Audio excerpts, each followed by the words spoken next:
My name is Emma, and for years, I believed my family loved me. I built my life around that belief, sacrificed for it, bled for it. Until the night it all shattered. It started with a simple notification. My aunt had sent me a video. I was making dinner, wiping my hands on a towel when I absently tapped on the message. At first, I assumed it was just another random family clip. Then I heard my mother's voice. Emma should be grateful. She'd be nothing without us. I froze. The video was shaky, like someone had accidentally recorded without realizing it. But the voices were crystal clear. A pathetic failure, my father added, chuckling. At least she's good for something, paying our bills. Laughter. My stomach twisted. If Emma ever stopped sending money, my aunt, the same one who had sent the video, chimed in, we just guilt her into it. She's too soft to say no. My name. My family. My money. My entire body went numb. For years, I had covered their rent, paid off their debts, sacrificed my own future to keep them afloat. I had convinced myself I was helping. That they appreciated me. That they loved me. And here they were, laughing at me, dissecting my weakness like it was an inside joke. Then, suddenly, the video disappeared. This message has been unsent. My aunt had realized her mistake. Panicked. Thought she could erase the truth before I saw it. I should have confronted them. Should have called them out. But I didn't. Instead, I made a decision. I wasn't going to react. Not yet. They thought they had gotten away with it. That was my advantage. The next morning, my phone buzzed. A message from my mother. Morning, sweetie. Just checking in. Hope you're doing well.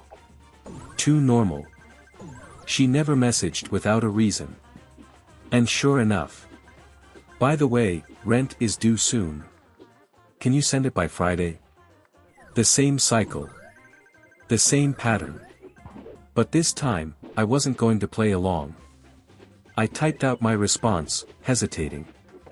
Normally, I'd say something like, of course, or no problem.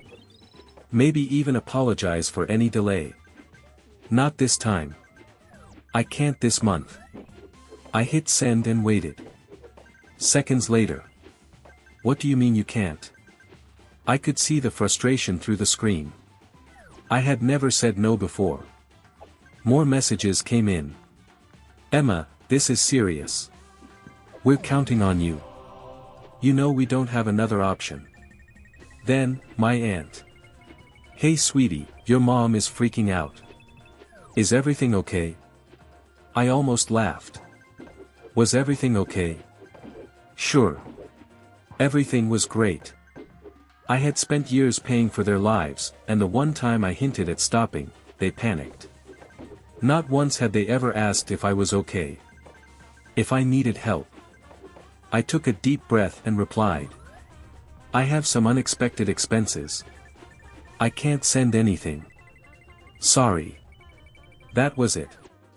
No explanation. No apology. The silence was deafening. For the first time in years, I had said no, and they didn't know how to handle it. I watched the typing bubble appear. Disappear. Reappear. I imagined my mother from. Then. What could possibly be more important than your family? Ah. There it was. The guilt trip. Then, the classic brother card. You know your brother can't cover rent. If he gets kicked out, that's on you. Then, the ultimate weapon. We raised you, Emma. We took care of you when you had nothing. Is this how you repay us? I clenched my jaw.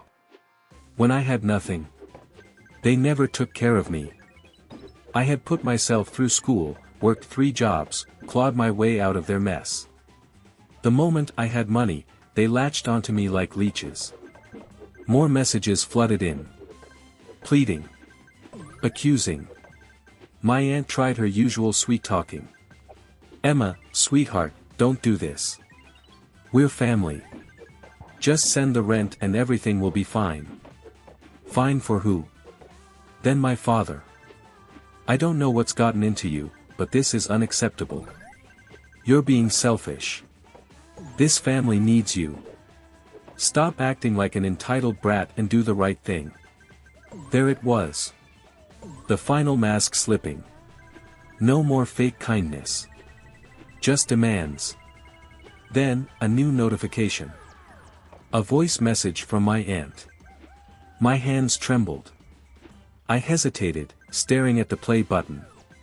She never sent voice messages. This was going to be different. I pressed play.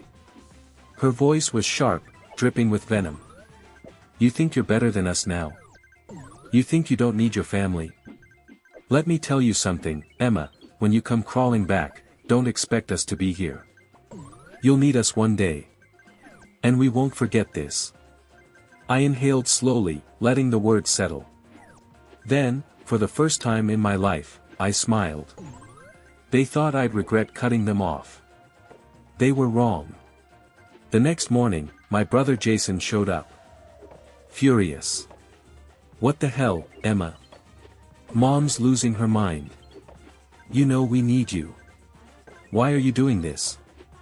I folded my arms. "Oh, I don't know.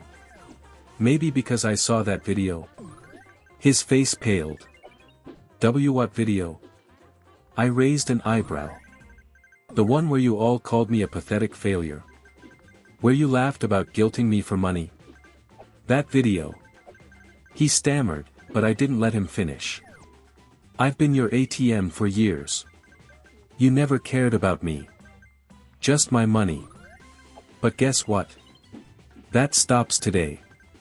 Jason's anger turned to desperation. "Mom and Dad don't know what to do. They're panicking. Just help them this one time." I tilted my head. "And then what? Next month? The month after?" "No, Jason. It's done." He clenched his fists. "You'll regret this." I laughed. "No. You will." And I slammed the door in his face. Later, my father sent one last message, urging me to reconsider. Instead, I gathered records of every payment I had made over the years and emailed them with a simple note. "I'm done being your ATM, don't contact me again." Then, I sent a final message in the family group chat. "I know everything. The manipulation. The lies. I'm done. Have a nice life." Silence. I turned off my phone. Breathed in deeply. For the first time in my life, I was free.